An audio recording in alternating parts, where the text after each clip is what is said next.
After a difficult 15-hour labor, my husband snatched the birth certificate and declared, "Our child will carry my mother's name, not yours." I objected, but he smirked. "You have no voice here." The nurse looked at me and murmured, "Should I reveal the truth to him?" My heart raced as his reality shattered around him. The room was filled with the sterile scent of antiseptic, but all I could focus on was the weight of the moment. After a difficult 15-hour labor, I finally held my newborn in my arms. A tiny miracle that felt surreal. Just as I began to bask in the joy of motherhood, my husband Jake snatched the birth certificate from the nurse's hands. "Our child will carry my mother's name, not yours," he declared, his voice cold. My heart sank as disbelief washed over me. I had fought so hard to bring this child into the world, and now he was stripping away my voice and identity. The nurse leaned in, concern etched on her face. "Should I reveal the truth to him?" she murmured, but I was too stunned to respond. What truth could shatter his reality? I felt a mix of dread and curiosity, but the moment slipped away as Jake's focus returned to the document in his hands. I had always prided myself on being strong and independent. My name was Sarah, a dedicated teacher passionate about nurturing young minds. My life revolved around my students, friends, and the love I shared with Jake. We met in college, where his charm captivated me. He was kind and hardworking, and we often talked about our dreams of a family filled with love. However, as our relationship blossomed, cracks began to show.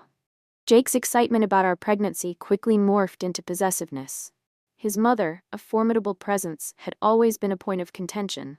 While I respected her, I often felt overshadowed by her expectations. Jake's loyalty to her was unwavering, and I found myself caught between my desires and his family's influence. Throughout my pregnancy, I tried to remain optimistic, believing that once our child arrived, we would find common ground. Yet as labor approached, I sensed a growing tension. Jake's insistence on naming our child after his mother felt like a betrayal, a sign that my voice was being silenced even before our baby took its first breath. In the delivery room, surrounded by medical equipment and the rhythmic beeping of monitors, I felt a mix of fear and hope. I wanted to believe this moment would bring us closer, but as I looked at Jake, I realized the battle for our child's identity had only just begun. As my pregnancy progressed, the initial excitement faded, replaced by unease. Jake's behavior shifted subtly, but the signs were there. One evening, while discussing baby names, I suggested my grandmother's name. Jake's reaction was immediate. "That's old-fashioned. We should choose something modern." His tone left no room for discussion, and I felt my heart sink. I tried to brush it off, convincing myself he was just excited. But as weeks passed, I noticed more instances where his opinions overshadowed mine. During a prenatal appointment, I expressed concern about my weight gain. Instead of support, Jake dismissed my worries. "You're just being paranoid. Focus on the baby." His words stung, and I felt increasingly isolated. Another incident occurred when I wanted to attend a prenatal class with friends. Jake insisted we go alone, claiming he wanted to bond. I reluctantly agreed, but during the class, he dominated the conversation, answering questions before I could speak. I felt invisible, my voice drowned out by his need to assert control. These moments were warning signs, but I rationalized them as typical pregnancy stress. I wanted to believe that once the baby arrived, everything would change. I focused on preparing for our child, hoping distractions would ease the tension between us. However, Jake's possessiveness intensified. He began questioning my friendships, asking why I needed to spend time with anyone else. "You should be focusing on our family now," he would say, his tone laced with authority. I felt trapped, torn between my desire for independence and the pressure to conform to his expectations. Despite my discomfort, I tried to cope by keeping the peace. I became adept at reading his moods, adjusting my behavior to avoid conflict. I would smile and nod, suppressing my own needs, but deep down, I felt a growing resentment. I was losing myself, and the weight of it all was becoming unbearable. The day of my labor arrived, filled with anticipation and dread. The contractions began early, sharp and insistent, pulling me into a world of pain. I had prepared for this moment, but nothing could have prepared me for the emotional turmoil that would unfold. As we arrived at the hospital, the sterile environment felt overwhelming. The bright lights and beeping machines heightened my anxiety. I gripped Jake's hand tightly, seeking comfort, but he seemed distant, lost in his own thoughts. The nurses bustled around, their voices a blur, but all I could hear was the pounding of my heart. Hours passed, and the pain intensified. I was exhausted, both physically and emotionally. I needed Jake to support me through this ordeal, but he seemed more focused on the birth certificate and the name he had chosen. "We'll discuss it later," I gasped between contractions, but he merely nodded, his eyes fixed on the clock. Finally, the moment came when I felt the overwhelming urge to push. I closed my eyes, summoning every ounce of strength I had left. Just as I was about to bring our child into the world, Jake leaned in, his voice low. "Remember, it's my mother's name we're using. No arguments." His words cut through the haze of pain, igniting a fire within me. This was supposed to be a moment of joy, yet he was turning it into a battleground. I opened my eyes, searching for support, but all I saw was his determined expression, as if he were claiming ownership over our child. In that instant, I realized I was not just fighting through labor, I was fighting for my voice, my identity, and my right to be a mother. The pain became secondary to the emotional turmoil swirling inside me.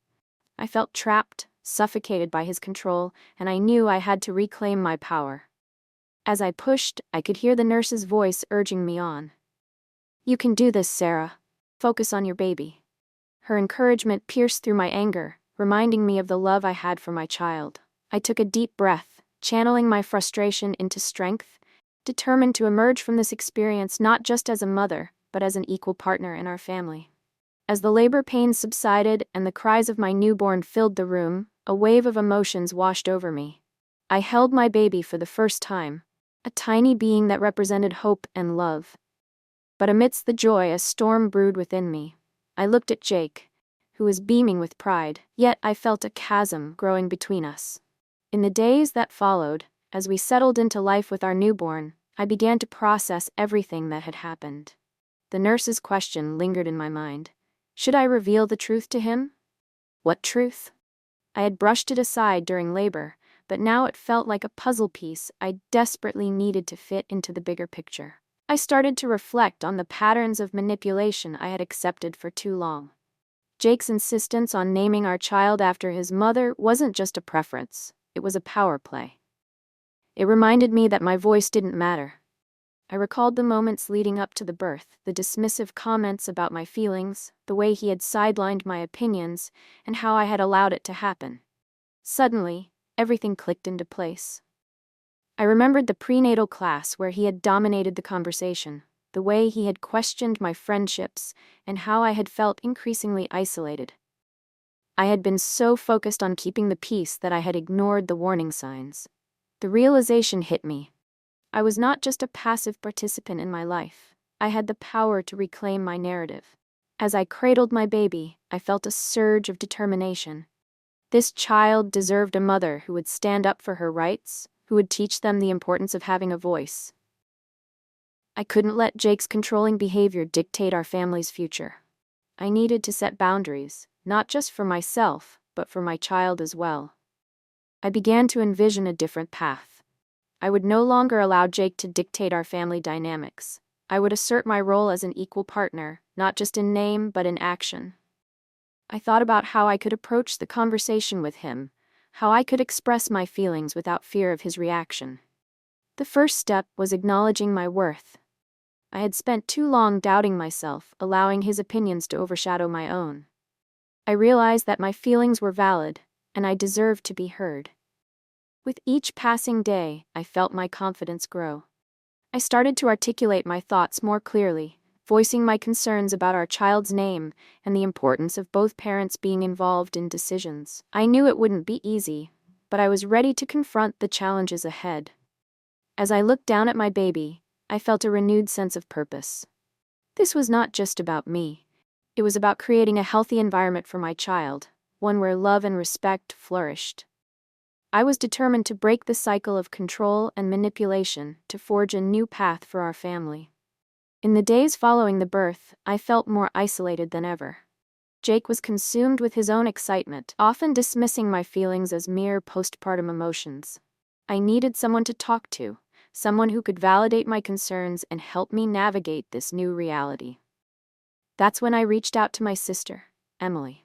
She had always been my confidante, the one person who understood the complexities of my relationship with Jake. We met for coffee at our favorite cafe, a cozy spot filled with the aroma of freshly brewed coffee and the sound of laughter. As I sat across from her, I felt a mix of relief and anxiety. "Sarah, how are you really doing?" she asked, her eyes searching mine. I hesitated, unsure of how to articulate the turmoil inside me. But as I began to share my experiences, the name dispute, Jake's controlling behavior, and my feelings of invisibility, I felt the weight of my worries lift slightly. "I just don't know how to handle it," I admitted, my voice trembling. "I feel like I'm losing my voice in my own family." Emily reached across the table, squeezing my hand. "You're not alone in this. It's okay to feel overwhelmed. You've just gone through a huge life change, and it's normal to question everything." Her words were a balm to my frayed nerves. As I continued to open up, I could see the concern etched on her face. "You deserve to have a say in your child's life, Sarah. This isn't just about Jake, it's about you too. You need to set boundaries." Her encouragement ignited a spark of determination within me. I realized that I had been so focused on keeping the peace that I had neglected my own needs. Emily's validation made me feel seen and heard for the first time in months. "Maybe I need to talk to him," I said, my voice steadier now. "I can't keep letting him dictate everything." "Absolutely," Emily replied, her tone firm. "You have every right to express your feelings. It's your family too." With her support, I felt a renewed sense of purpose. I knew I had to confront Jake, to reclaim my voice and assert my role as an equal partner in our family. As we finished our coffee, I left the cafe feeling lighter, empowered by the knowledge that I wasn't alone in this fight. I had allies who believed in me, and I was ready to take the next step. The atmosphere in our living room was thick with tension as I prepared to confront Jake. He was sitting on the couch, scrolling through his phone, seemingly oblivious to the storm brewing inside me. I took a deep breath, my heart racing, and reminded myself of the support I had received from Emily. I needed to be strong. "Jake, can we talk?" I said, my voice steady but firm. He looked up, his expression shifting from indifference to mild annoyance. "What now?" he replied, his tone dismissive. I felt a surge of frustration but pressed on. "I need to discuss the name we chose for our baby. I don't think it's fair that you're making this decision alone." He scoffed, leaning back against the couch. "It's my mother's name. It's tradition. You knew that from the start." "Tradition doesn't mean I have to agree with it," I countered, my voice rising slightly. "This is our child, and I deserve a say in what they're called." Jake's expression hardened. "You're being unreasonable. You're just emotional because of the baby. You'll get over it." His words stung, but I refused to back down. "No, Jake, this isn't just about being emotional. It's about respect. I felt sidelined throughout this entire process, and I won't let that happen anymore." He shot me a glare, his frustration palpable. "You're making a big deal out of nothing. I'm the one who has to deal with my mother's expectations." "Exactly. You're prioritizing her feelings over mine," I said, my voice trembling with anger. "I'm your partner, not just a vessel for your child. I deserve to be heard." For a moment, silence hung between us, the weight of my words settling in. I could see the conflict in his eyes, a flicker of uncertainty. But then he leaned forward, his voice low. "You need to remember who's in charge here." I felt a chill run down my spine, but I stood my ground. "I'm not trying to undermine you, but I won't be silenced anymore. If we're going to be a family, it has to be as equals." Jake's expression shifted, a mix of anger and confusion. I could see the manipulation tactics he often employed beginning to falter. I had finally found my voice, and I wasn't going to let him take it away again. As the confrontation simmered, I could see the tension etched on Jake's face. Beneath his anger, I sensed something deeper, a vulnerability that had long been buried. I decided to press on, hoping to uncover the roots of his behavior. "Jake, why is this name so important to you?" I asked, my voice softer now, trying to reach the part of him that felt threatened. "Is it really about tradition, or is it something more?" He hesitated, his gaze dropping to the floor. "It's just, my mother always wanted this. After Dad died, she relied on me.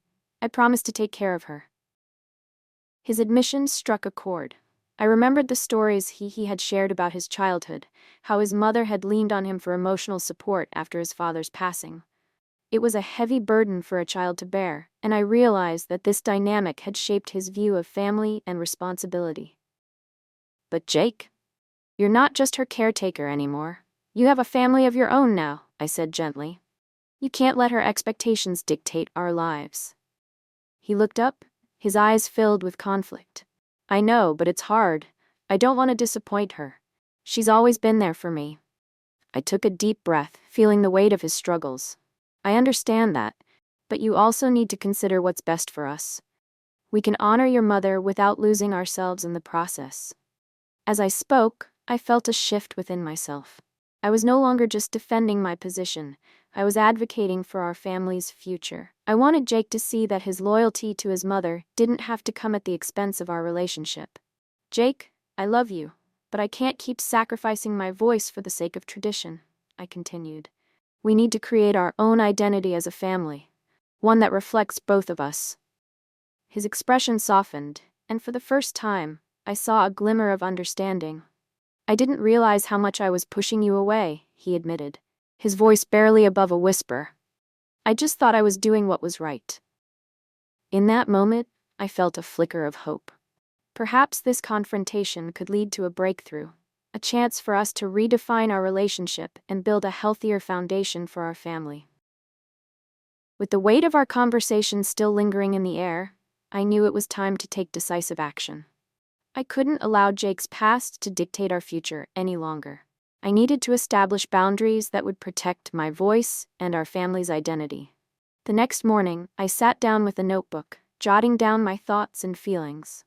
I wanted to articulate my needs clearly, not just for myself, but for our child. I wrote about the importance of shared decision-making and how vital it was for both of us to feel equally invested in our family's choices. Later that day, I approached Jake again, this time with a calm demeanor. Can we talk about our family's future? I asked, my heart racing but my resolve firm. I've been thinking about how we can create a balance between honoring your mother and establishing our own family identity, I continued. I want us to choose a name together, one that reflects both of us. It's important for our child to know they are loved by both parents.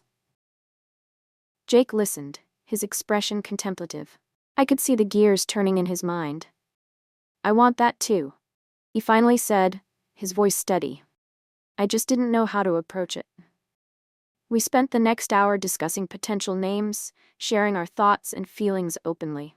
It felt liberating to collaborate, to create something together rather than being at odds. By the end of our conversation, I felt a renewed sense of agency. I had taken the first steps toward reclaiming my voice, and I was determined to continue advocating for myself and our family. In the days following our heartfelt conversation, a palpable shift occurred in our household. The tension that had once filled the air began to dissipate, replaced by a sense of collaboration and understanding. Jake and I worked together to choose a name for our child, one that honored both our families while reflecting our unique identity as parents. When we finally settled on a name, I felt a wave of relief wash over me. It was a name that resonated with both of us, symbolizing our commitment to each other and our child. I could see the pride in Jake's eyes, and for the first time, I felt like an equal partner in our family. However, the journey was not without its challenges. Jake's mother, who had been eagerly awaiting the announcement, was not pleased with our choice. When we shared the news, her reaction was immediate and harsh. "That's not how we do things in our family," she snapped, her disappointment evident. I felt a knot tighten in my stomach, but I reminded myself of the progress we had made. Jake stood by my side, his hand resting on my back, a silent show of support. "Mom, this is our decision," he said firmly. "We're creating our own family traditions now." While the confrontation with his mother was uncomfortable, it marked a significant turning point. I realized that setting boundaries extended beyond just Jake. It involved standing firm against external pressures as well. I felt empowered, knowing that I had a partner who was willing to support me in this journey. As time passed, the impact of our confrontation became evident. Jake and I grew closer, learning to communicate openly and prioritize each other's feelings. Our child thrived in an environment filled with love and respect, and I felt empowered in my role as a mother. I reflected on the lessons learned, the importance of setting boundaries and advocating for my needs. Our family identity flourished, rooted in collaboration and understanding. I realized that standing up for myself not only strengthened our relationship, but also created a healthier dynamic for our child, fostering resilience and confidence. If this story of growth and empowerment resonated with you, we invite you to join our community at Reddit Family Sagas. Your voice matters, and sharing your experiences can inspire others facing similar challenges. Subscribe to our channel for more captivating stories that explore the intricacies of family dynamics. Share your own journey in the comments. What lessons have you learned about setting boundaries? Together, we can create a supportive space where we uplift one another. Hit that subscribe button and be part of our journey through the complexities of love and family.